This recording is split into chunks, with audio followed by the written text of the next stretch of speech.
जो विद्वान उपासक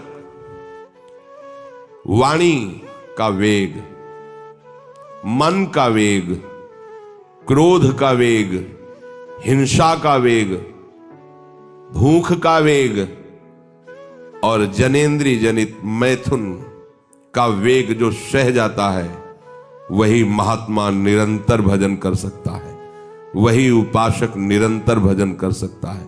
नहीं, यही वेग आकर उसके भजन में अंतराय पैदा कर देते हैं। ये वेग वाणी का, मन का, क्रोध का, हिंसा का, उदर का, उपस्थ का यदि आप नहीं सहन करते तो ये आपके भजन में बाधा डाल देंगे, निरंतर भजन नहीं होने देंगे। दूसरा, निरंतर भजन करने में जो प्रभु कह रहे हैं, आसित मत्परः, मेरे परायण होकर भजन करो। अब इन वेगों से बचकर के भजन में चलता है तो उसके अंदर एक बात आने लगती है, मैं अच्छा भजनानंदी हूं। जहां ये बात आई तहां वो दूसरों जो वैष्णव है, महतजन है, महात्मा जन है, वो टीका टिप्पणी करने लगता है उनकी। ये होता है। अपने में श्रेष्ठ भाव आने पर दूसरे साधकों की, वैष्णवों की, महापुरुषों की, महतजनों की वो टीका टिप्पणी करने लगता है। ऐसा क्यों, ऐसा, ऐसा क्यों, ऐसा। ये आपके भजन को ही रोक देगा। निरंतर भजन चलने की तो बात जाने तो भजन से ही विमुख कर देगी ये वृत्ति। ये 6 बातें संतों के प्रति नहीं करनी चाहिए।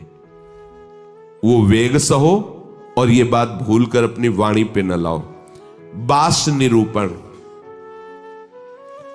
किसी भी संत महात्मा वैष्णव के विषय में ऐसा कहना, ये तो महलों में रहते हैं, या ये तो गांव में रहते हैं, ये तो इनको तो गंगा किनारे या स्मशान में कहीं खंडहर में रहना चाहिए, बाबा जी हैं ऐसे वैसे।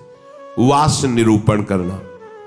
तभी जब अहम जागृत होता है तो संतों के प्रति टीका टिप्पणी शुरू हो जाती है। वास निरूपण, किसी भी संत महात्मा वैष्णव के प्रति उसके वास के विषय में बोलना। दूसरा, ज्ञान निरूपण, किसी संत वैष्णव के प्रति ऐसा, ये पढ़े लिखे तो है नहीं, शास्त्रों का इनको ज्ञान तो है नहीं, भेष बना लिया, बस पेट भरण पोषण के लिए घूम रहे, कोई इनको ज्ञान तो है नहीं। क्या भजन करेंगे, क्या विचार करेंगे जब इनको पढ़े ही नहीं है, शास्त्रों का ज्ञान नहीं है, तो क्या ये भजन करेंगे। ज्ञान निरूपण। तीसरा, जाति निरूपण। अच्छा, ये अमुक जाति के हैं, हाँ, तब चाहे जितना बेस रख ले, नीच जाति का तो नीचे जाति का रहेगा ना।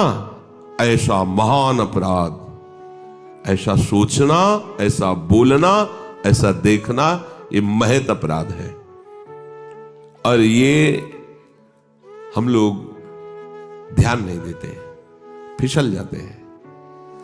एक बार एक जगह महात्माओं की पंगत लगी हुई थी, तो उसमें एक महात्मा को पंगत लगवाने वाले में जो श्रेष्ठ थे, उन्हें एक थप्पड़ मारा और निकालने लगे।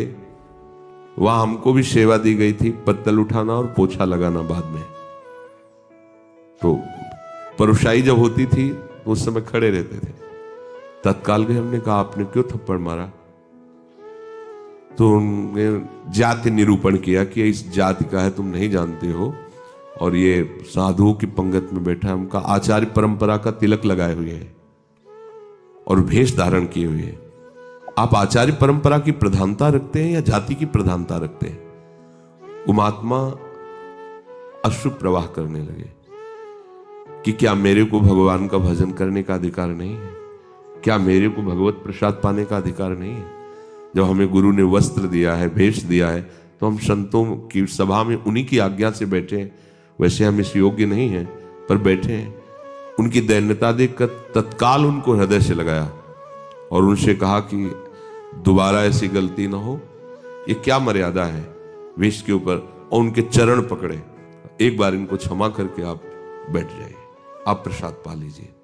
उस समय भागवती का आवेश में बोले, उनकी सामर्थ्य नहीं हुई, दोबारा उनको वो प्रसाद पा के निकले। मन में ठान लिया कि झोला उठाओ और भागो यहां से। नहीं, जहां संत का अपमान हो वहां नहीं टिकना चाहिए। तो भूल हो जाती है। राजसूय यज्ञ में भगवान ब्रह्मा से लेकर के सब ईश्वर कोटि के महापुरुष पधारे थे, जिसमें स्वयं सर्वेश्वर भगवान श्री कृष्ण विराजमान थे। और उस पवित्रता का क्या वर्णन करना, जहां साक्षात धर्मराज विराजमान है वहां अपवित्रता का प्रवेश नहीं हो सकता। लेकिन यज्ञ की पूर्णता नहीं हुई थी। यज्ञ की पूर्णता सुपच वाल्मीकि के चरण धोकर रसोई में पवाने से हुई थी। स्वयं भगवान श्री कृष्ण चंद्रजू ने ऐसा आदेश किया था, जिन्होंने स्वयं गीता जी में कहा, चातुर्वर्णम मया सृष्टा गुण कर्म विभागशः। लेकिन यदि वो भगवद अनुरागी है तो चातुर्वर्णम मया सृष्टा का सिद्धांत नहीं लागू होगा। भगवान व्यास देव जी कह रहे, अहो वत्सो पचतो गरीयान यज्जिभ्यागे वर्तते नाम तुभ्यम। यदि राधा राधा कृष्ण कृष्ण जिभ्या से निकल रहा है, वो चांडाल भी है, तो उसका चरणामृत लेके पीना चाहिए। इसीलिए हरिराम व्यास जी कहते हैं, व्यास मिठाई विप्र की तामे लागे आग, वृंदावन के स्वपच की जूठन खइए मांग। व्यास रसिक तेई बड़े ब्रजते अनत न जाए, वृंदावन की स्वपच लो जूठन मांगे खाएं। ये जाति निरूपण संत के प्रति करना महत अपराध है। और ये जब जाति का अभिमान बना हुआ है तो भगवत दासत्व का अभिमान कैसे आ सकता है? किसी भी मार्ग में हो, आगे चल करके सब लय हो जाता है। ये देहाभिमान के अंतर्गत आता है। देह ही तो जन्मी है जाति में, ये स्वरूपाभिमान थोड़ी है, ये देहाभिमान ही है। इसलिए वैष्णव के सबके एक ही गोत्र है, अच्युत गोत्र। अपने सब रसकों के एक ही गोत्र है, हरिवंश गोत्र। अगर हम जाति पक्ष में चले जाएंगे तो भगवत पक्ष से हट जाएंगे। तहां जाति कुल नहीं विचार, कौन सुत्तम कौन गंवार, सार भजन हरिवंश को। और यारस मगन मिटे भवत्रास, सुनहु रसिक हरिवंश विलास, श्री हरिवंश गाय। कहीं भी प्रकट हुआ हो किसी भी कुल में, और वो जब आचार्य के शरणागत हो जाता है, आचार्य परंपरा से, तो अभेद हो जाता है। सुने प्रपन्न जेब है, अभद्र सर्व के गए, तिन्हें मिले प्रसन्न हुए, न जाति भेद मानिए न जाति भेद मानिए। उनको देख करके कहना चाहे, सुभाग हमारे अहोभाग्य आपके दर्शन हुए, आप पधारिए, आप विराजिए। और जैसे अपने पूज्य जनों का स्वागत किया जाता है, ऐसे मन में भी नहीं आना चाहिए कि ये अमुक जाति का संत है, इसके पैर कैसे छुएं, इसका चरणामृत के। अगर ऐसा तो आपका भजन बाधित हो जाएगा। जाति निरूपण, यही गलती हो गई थी दंडकारण्य के ऋषियों से श्री माता सबरी के प्रति। एक तो स्त्री जाति और दूसरी भीलनी। कैसे हम महाब्रह्म ऋषियों के बीच में बड़े बड़े कीड़ा पड़ गए थे, सरोवर के जल का प्रयोग नहीं कर सकते थे, सब अशांत थे। और भगवान श्री राम ने माता सबरी को सौभाग्य दिया ऐसा जो ब्रह्म ऋषियों को भी नहीं मिला। इसलिए कभी किसी संत के जाति निरूपण न करें। ये बिल्कुल देखो, हम सब प्रभु के अंश हैं। कर्म के अनुसार शरीर में आए, कर्म के अनुसार कुल में जन्मे, लेकिन हमको वो लेके थोड़ी बैठना है।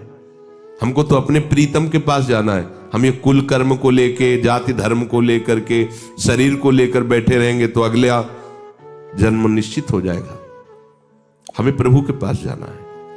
जो ही ये बात सोचकर आगे बढ़े तो आप केवल प्रभु के हो गए, खत्म खेल।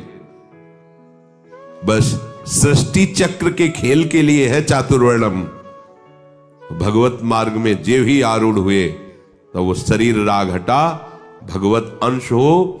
जितने ब्रह्मा जी पवित्र हैं उतने तुम्हारा स्वरूप पवित्र है। जो भगवान शंकर का स्वरूप है वही तुम्हारा स्वरूप है। स्वरूप में अंतर नहीं है, अंतर है देह में। स्वरूप तो सबका एक ही है, भगवत स्वरूप है, सब आत्म स्वरूप है। चौथा, वृत्ति निरूपण।